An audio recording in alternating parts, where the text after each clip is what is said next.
the accidental discovery that rewrote aging. It was not designed to study longevity.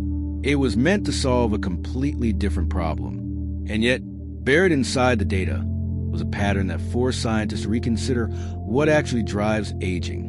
Most breakthroughs arrive with intention, grants, hypotheses, control trials.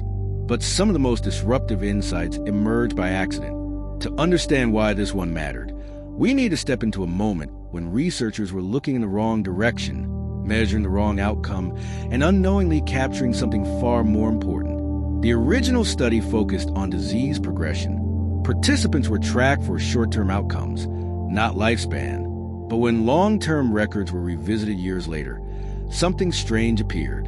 A subgroup of participants aged differently. Slower decline, fewer chronic conditions, extended functional years.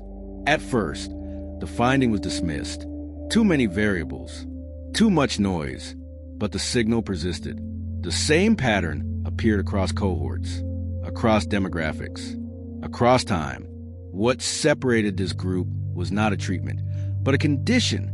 Their lives contained enforced pauses, periods where the body was compelled to slow down, not through rest prescribed by wellness culture, but through circumstance. During these intervals, metabolic demand dropped, stress hormones stabilized, repair processes surged. The body entered states modern life rarely permits for long. This discovery challenged a core assumption that aging is driven primarily by damage accumulation. Instead, it suggested something else. Aging may accelerate not only from harm, but from the absence of recovery. And once that idea took hold, it began to reshape how researchers interpreted everything that followed. When researchers isolated the variable, it seemed almost too simple. These participants experienced regular interruptions to productivity, forced downtime, periods when performance was impossible and recovery became unavoidable. In modern contexts, downtime is often framed as inefficiency, a problem to solve. But biologically, it turned out to be protective. During these pauses, inflammatory markers dropped, insulin sensitivity improved, cellular maintenance pathways activated more frequently. What surprised scientists most was the durability of the effect. The benefits did not disappear once normal activity resumed. The body appeared to remember these recovery states. Stress responses softened. Baseline inflammation remained lower. This contradicted prevailing models. Aging was thought to be linear, driven by cumulative damage. But here, periodic relief altered the slope itself. Time, it seemed, could be bent not by intervention, but by interruption.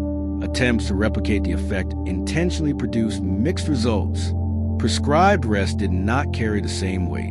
The key factor appeared to be inevitability. Recovery only worked when it was non-negotiable, when the nervous system stopped anticipating demand. This introduced a paradox. Modern life allows rest, but rarely enforces it. Even during breaks, people remain cognitively engaged, checking messages, planning, monitoring. The body never fully disengages. The accidental discovery suggested that aging responds less to how much stress we experience, and more to whether stress ever truly ends. Without clear boundaries, recovery remains partial, repair remains incomplete, and this raised a deeper question. If enforced recovery can reshape aging so profoundly, what happens when life never allows it? The conflict becomes unavoidable when this insight meets reality. Modern systems are built to minimize interruption. Work is continuous. Connectivity is constant. Even illness is managed quickly, medicated, and pushed through rather than allowed to fully resolve. Biologically, this creates a mismatch. The body evolved expecting clear signals. Danger, then safety. Effort, then rest. Without the second half of that cycle, stress responses never fully shut down. Cortisol remains elevated. Repair pathways remain suppressed. Researchers began to see aging not as we're alone, but as unfinished recovery. Cells damaged by daily strain were never given uninterrupted time to restore themselves. Over years, these small deficits accumulated, accelerating decline. This reframing unsettled many assumptions.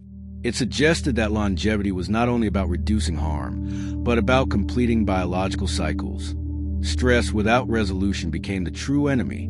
The accidental discovery also exposed a cultural blind spot. We celebrate resilience, endurance, and constant output. But resilience without recovery is not strength.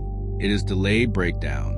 Populations with enforced downtime, whether through cultural rhythms, seasonal pauses, or structural limits, consistently showed slower aging patterns, not because they avoided effort, but because effort had an end.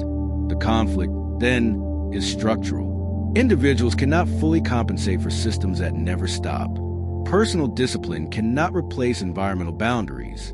Without them, recovery becomes a choice, and choice becomes another source of stress. This realization moved the discovery beyond science. It became a critique of how modern life is organized, and it set the stage for a conclusion that was difficult to ignore.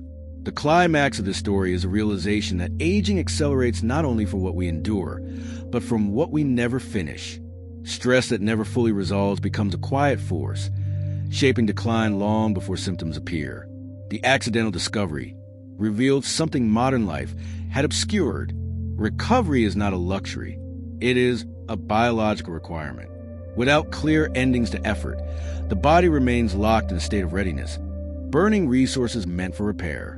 The resolution is not about doing less.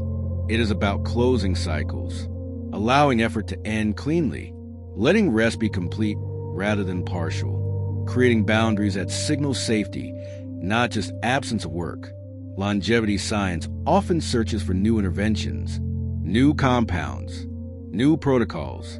But this story suggests that some of the most powerful tools already exist. They are structural, not technological. Rhythms that enforce pause, systems that allow disengagement without penalty. As we move deeper into a world of constant availability, this lesson grows sharper. A life without interruption may appear productive, but it quietly trains a body to age faster. So the question becomes unavoidable. In a culture that never truly stops, are we mistaking endurance for resilience and paying for it with time we will never get back?